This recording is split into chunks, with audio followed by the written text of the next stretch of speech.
Owner waktu beli rumah ni mula-mula bukan sebab nak bergaya, tapi sebab anak-anak ramai semua tengah besar. Ada yang tengah belajar SPM, ada yang suka main basikal dalam rumah, sampai pintu bilik pun pernah tertanggal. Jangan tanya kenapa, tanya siapa. Rumah ni jadi saksi semua kenangan. Dari anak sulung belajar ikat tali leher sampai anak bongsu belajar berenang dalam kolam yang sebelah rumah ni. Riuh, meriah. Dan yang paling best bila cucu datang. Kolam tak pernah kering, dapur tak pernah sunyi. Tapi sekarang semua dah besar, semua dah ada rumah sendiri, dah ada keluarga sendiri.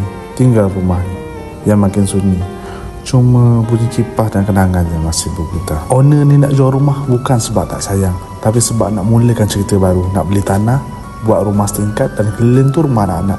Biar kalau batuk pun ada orang datang hulu ubat. Kalau rindu boleh panggil je dari tingkap. Rumah ni corner lot besar. Masuk je pintu taman rumah ni, terus nampak rumah ni dulu.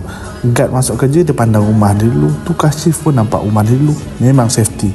Shopee pun tak pernah miss alamat. Ada 4 bilik tidur, semua dengan aircon, 5 bilik air, 2 bilik store, tilam tebal level hotel, stoker room, dapur basah, kering dan kolam renang sedalam 4 kaki.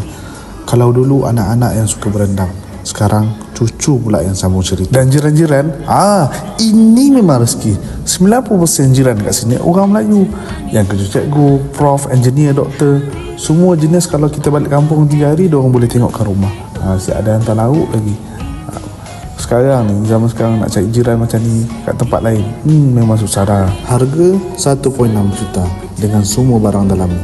Tapi kalau nak dikira dengan memori, dengan gelak tawa, dengan jiran yang baik, dengan doa-doa, majlis-majlis ilmu yang pernah ada dalam rumah ni, nilai ni tak boleh dibeli dengan nombor. Mak ayah tak minta banyak, cuma nak dekat dengan anak-anak. Bukan untuk disara, tapi untuk disapa. Pada sesiapa yang nak sambung cerita bahagia, indah dalam rumah ni, boleh kontak saya, Arif Aziz.